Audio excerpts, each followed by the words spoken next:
স্বাস্থ্য ও পরিবেশ বিষয়ক সম্পাদক পদে যিনি প্রতিযোগিতা করছে আব্দুল্লাহ মিঠাত ভাই। আব্দুল্লাহ মিঠাত ভাইকে এখন কথা রহমতুল্লাহ। আমি আমরা প্রত্যেকটা হলে হলে যাওয়ার চেষ্টা করছি, প্রত্যেকটা রুমে রুমে যাওয়ার চেষ্টা করছি। আলহামদুলিল্লাহ আমরা শিক্ষার্থীদের কাছ থেকে ছাত্রছাত্রী নির্বিশেষে সবার কাছ থেকে এত আশানুরূপ আমরা সারা পাচ্ছি, যেটা আমরা আশাবাদী যে ইনশাল্লাহ আমরা ছাত্রদের প্রতি যে প্রতিজ্ঞা আমরা যে ইতিহাস করেছি সেইটা এখন আমরা কমিটমেন্ট বজায় রাখাটা, তাদের সেই যে কমিটমেন্ট দিয়েছি সেটা পূর্ণতা আদায় করে নেয় এখন আমাদের জন্য সবচেয়ে বড় চ্যালেঞ্জ হিসেবে আমরা মনে করছি। আমরা ইনশাল্লাহ ছাত্রদের এই আস্থা আমরা আমাদের কাজের মাধ্যমে প্রমাণ দেবো। আমার যে স্বাস্থ্য পরিবেশ সম্পাদক অনেক মর্তজা মেডিকেল সেন্টারকে আফ্রিকায় তারপরে হেলথ ইন্স্যুরেন্স আমরা করছি এবং ছাত্ররা যে প্রত্যাশা ব্যক্ত করছেন সেই প্রত্যাশা আমরা আদায় আমাদের সক্ষমতার মধ্য দিয়ে আমরা সেটা প্রমাণ করবো ইনশাল্লাহ। আমাদের পাবলিক প্রাইভেট পার্টনারশিপের মাধ্যমে অনেকগুলো মেডিকেলের সাথে আমাদের এমনিয়ন হয়েছে, যেটার মাধ্যমে আমরা ছাত্রদেরকে সর্বোচ্চ পরিমাণ ডিসকাউন্টের ব্যবস্থা থেকে শুরু করে মেয়েদের নারী শিক্ষার্থীদের জন্য মেশিনের মাধ্যমে প্যান্ট সরবরাহ করার এই সার্বিক কাজ আমাদের সব কিছু রেডি আছে। জাস্ট হচ্ছে আমরা এই মুহূর্তে আচরণবিধি লঙ্ঘন করে আমরা সেগুলো সময় করতে পারছি না, বাট আমরা 9 তারিখের পরপরই আশা করছি আমরা সেটা শিক্ষার্থীদের কাছে পৌঁছে দিতে পারবো। এরকম আমাদের অনেকগুলো হেলথ ক্যাম্প থেকে শুরু করে পরিবেশ সংযত করার জন্য যেই পরিমাণ কাজগুলো আমাদের করা দরকার, বহিরাগত নিয়ন্ত্রণ, শব্দদূষণ নিয়ন্ত্রণ থেকে শুরু করে সামগ্রিক পরিকল্পনা আমাদের আছে।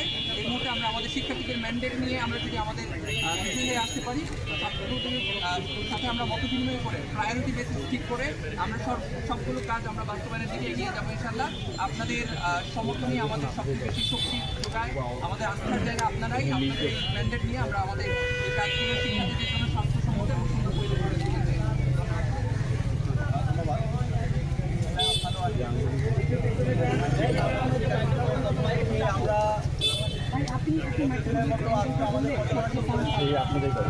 আমরা দূর যাওয়ার চেষ্টা করছি, শিক্ষার্থীদের ধারে ধারে যাওয়ার গিয়ে তাদের আগ্রহের কথা, তাদের প্রত্যাশার কথাগুলো শোনার চেষ্টা করছি।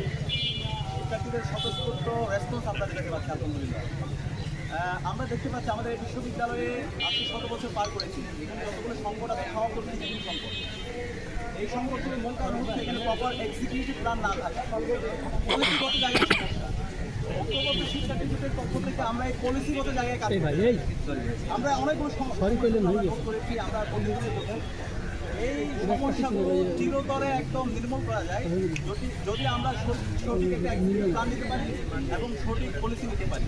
তো ঐক্যবদ্ধ শিক্ষার্থীদের আমরা যখন শিক্ষার্থীদের ম্যান্ডেটকে তাদের প্রতিনিধিত্ব করার সুযোগ পাবো, সবার আগে আমরা এই পলিসিগত জায়গায় আমরা আমূল পরিবর্তন নিয়ে আসবো এবং আমরা এক্সিকিউটিভ প্ল্যান গ্রহণ করবো। আপনারা ইতিমধ্যে দেখতে পেয়েছেন আমরা আমাদের সংস্থার বর্তমানে 12 মাসে করতে চাই এবং কোন মাসে কোন কাজটা করবো সেই এক্সিকিউটিভ প্ল্যানটা আমাদের নেওয়া হয়ে গিয়েছে।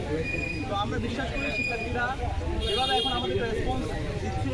শিক্ষার্থীদের ম্যান্ডেটকে আমরা যখন তাদের প্রতিনিধিত্ব করার সুযোগ পাবো, ইনশাআল্লাহ আমরা শিক্ষার্থীদের প্রতি একটা আকাঙ্ক্ষায় আমরা করবো এবং আমাদের যে ইশতেহার, সেই ইশতেহারের প্রথম যে দাবি সেটা হলো ডাকসুকে একাডেমিক ক্যালেন্ডার মুক্ত করা, যেটা 1 বছর আগে আমরা সেখানেও বলেছি এবং সেটা আমাদের কমিটমেন্ট। ক্যাম্পাসের প্রতি বছর যেভাবে আমাদের সেমিস্টার ফাইনাল হয়, যেভাবে আমাদের রেগুলার একাডেমিক অ্যাক্টিভিটি হয়, সেভাবে এই ডাকসুকে আমরা একাডেমিক ক্যালেন্ডার মুক্ত করবো ইনশাআল্লাহ।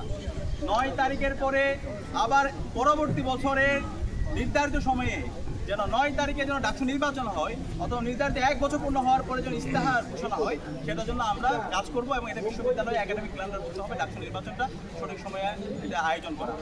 একই সাথে আমরা বারবার বলছি আমাদের ঢাকা বিশ্ববিদ্যালয়কে আমরা একটা পূর্ণাঙ্গ একাডেমিক ইনস্টিটিউট বানাতে চাই। বিশ্ববিদ্যালয়কে যদি আমরা একাডেমিক ইনস্টিটিউট বানাতে চাই তাহলে আমাদেরকে আমাদের গবেষণায় বাজেট বাড়াতে হবে। আমাদের শিক্ষক নিয়োগ যে প্রক্রিয়া আছে সেই নিয়োগ প্রক্রিয়ায় মেরিটকে এনশিওর করতে হবে। এখানে বিশ্ববিদ্যালয়ে আমাদের শিক্ষক নিয়োগ প্রক্রিয়ায় ডিপার্টমেন্টে যাদের ভালো রেজাল্ট থাকবে, যাদের একাডেমিক এক্সেলেন্সি থাকবে, তারাই বিশ্ববিদ্যালয়ে নিয়োগ হওয়ার জন্য তাদেরকে আমরা তাদেরকে নিয়োগ নেওয়া হবে। আমাদের সায়েন্সের যে ল্যাবগুলো আছে সেই ল্যাবগুলো খুবই জীর্ণ অবস্থায় আছে। 30 বছর 35 বছর 40 বছর আগের মেশিনগুলো এখন ওখানে পড়ে আছে।